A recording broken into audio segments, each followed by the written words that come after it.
Продолжаются показательные военно-тактические учения, организованные в соответствии с приказом президента Туркменистана, Верховного главнокомандующего вооруженными силами Туркменистана, генерала армии Гурбангулы Бердымухамедова.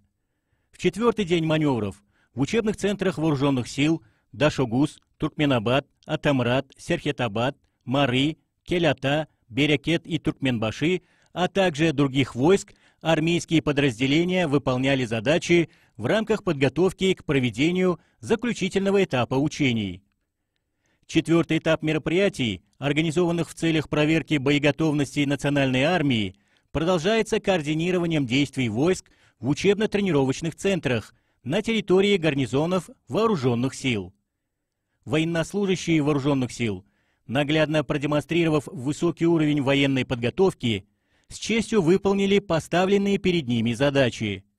Как известно, Туркменистан самостоятельно определяет свою военную политику, обеспечивает защиту целостности территории и независимости страны, создает собственные вооруженные структуры. Мы объявили свою территорию свободной от ядерного, химического, бактериологического и других видов оружия массового поражения.